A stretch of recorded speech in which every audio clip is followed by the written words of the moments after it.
Hello, listeners. This is Janine and Kristen from Henrico Casa. You are listening to our podcast, Vigilant Voices. Living life every day.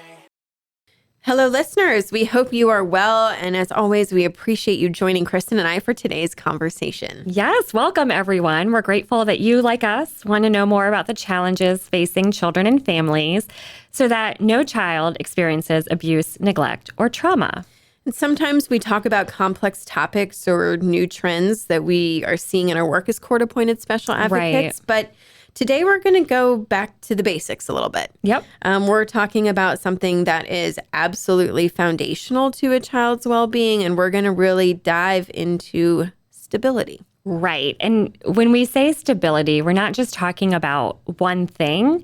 It's really like the full environment around a child, right? Like the places they live, they learn, where they play and grow. Yes. And research shows that stability in all of those areas is essential for healthy development and just overall lifelong health. Right. And, you know, research shows that, but we also see it to be true again and again in our CASA cases. One that's specifically coming to mind is that of Julie and Josie. Are they sisters? Yes, they're sisters. And sadly, they lost their mother last year. And so they were young, preschool aged when they first became involved in the court system. They were living with their father after their mother had passed away, but their grandfather was petitioning for custody. Why was he seeking custody? Well, so again, they were living with their biological father, but prior to that, they had been in a consistent two-parent household, until their mom passed away. And so after that loss, their father was just, understandably really struggling emotionally. And his subsequent mental health problems led to concerns that he was neglecting the children. And so that's why the grandfather was stepping in. Okay.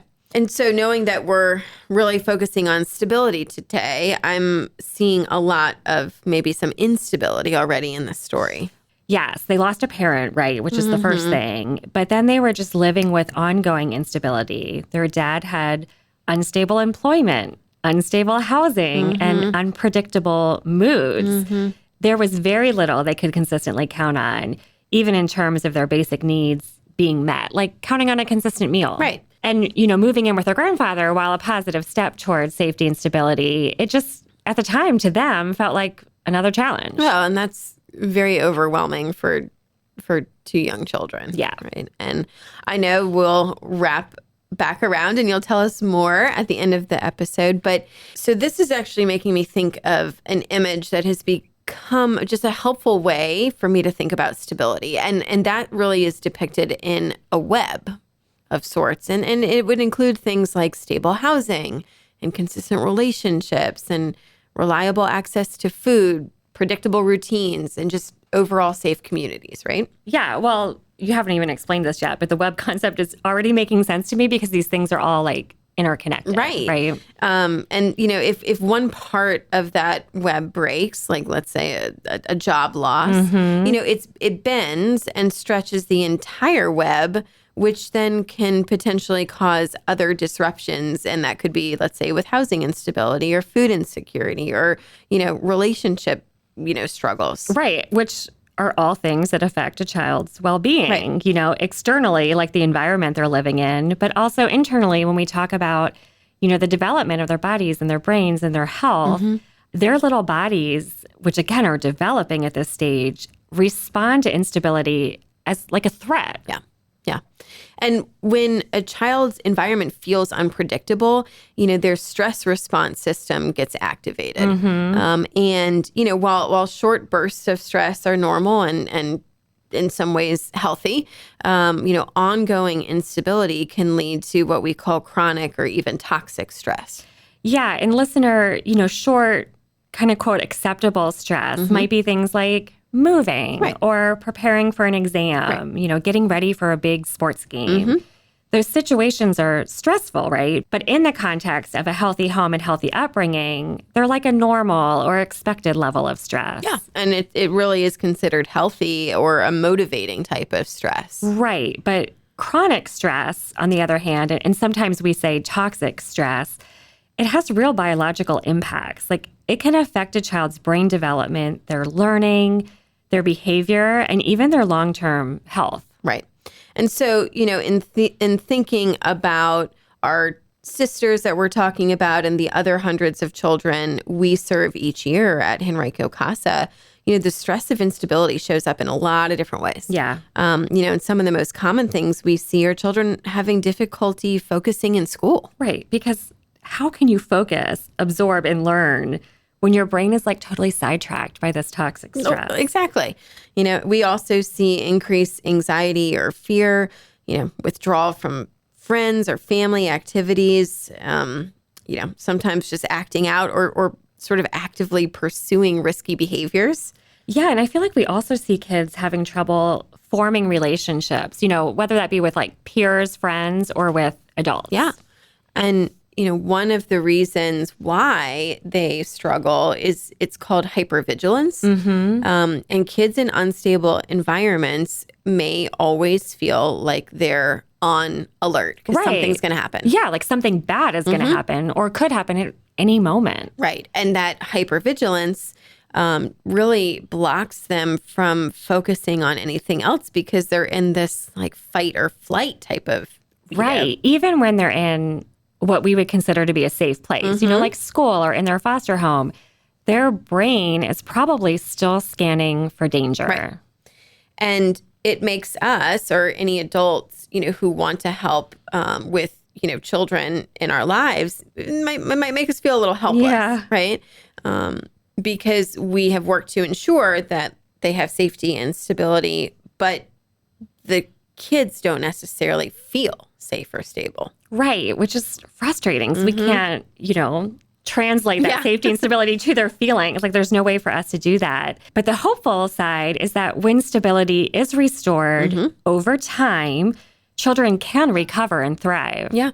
I mean, that's resilience at its core, but it's really because research shows that improving stability can lead to better behavior, stronger emotional development, and just overall improved learning. Yeah, and stability in one area, like housing or school attendance, can actually strengthen other areas too, right? So we kind of have to think of it as baby steps, finding stability one place at a time to strengthen that entire, web illustration that you described. Yeah.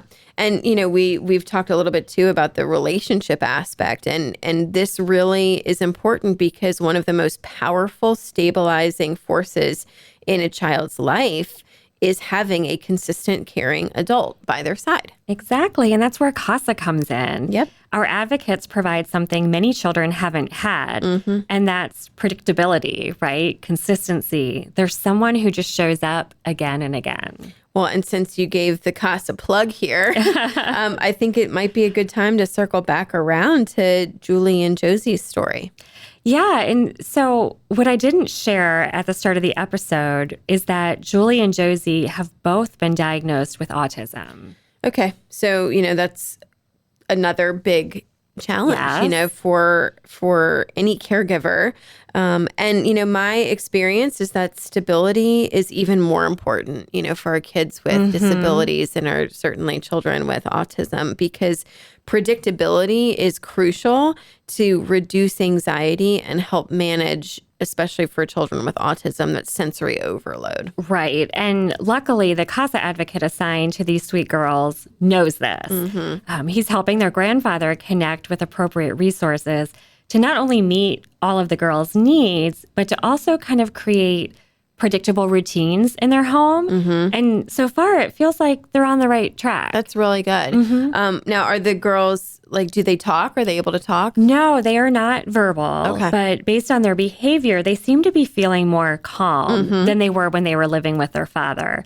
And their advocate is seeking out more ways to build additional stability into their lives. Yeah. I mean, that's fantastic.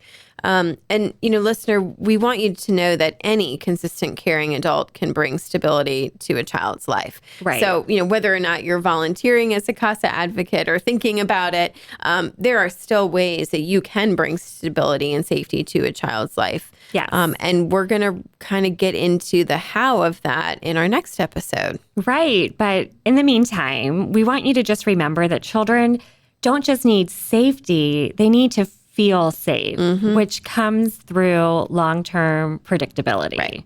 That just goes back to they need to know what to expect, who will be there, what tomorrow's going to look like, and this is why everything and everyone always says kids do better with routine. Right. And that is just definitely true. It's so true. And when that foundation of stability is shaken, it really does impact everything. Yeah, just again, going back to everything in that web, right? Yeah. And so our call to action this week is to spend some time talking to the children in your life about what actually makes them feel safe. Right. And sometimes as adults, we guess or make assumptions, but, you can figure out a way to talk with them directly. Yeah. And you never know what they'll say. And maybe it's during a routine that your family has, reading or cuddling together at bedtime. I don't know. Yeah. And if you can't ask them because, maybe they're nonverbal like Julie and Josie, you can still pay close attention to them. See if you notice patterns of what makes them seem calmer or makes their body language kind of more at ease. I know an example in my house is that I've learned my kids like having a family calendar on the wall. Yeah. It's just so they kind of know what to expect in terms of our schedule each day. And they always know where my husband and I are and when we're getting home. Yeah. And then how do you know that has made them feel more secure, Kristen? Because I asked them. Oh. I love that. But exactly. But the point is here is it's okay, to ask the children in your life what makes them feel safe. Pay attention to what you notice in terms of what makes them feel secure. And then please join us next time as we talk about what we can do practically every day to help build even more stability in children's lives. Thank you for listening to Vigilant Voices, Henrico Casas' podcast. We have a vision for all children to live in safe, healthy homes. You can help us make that happen.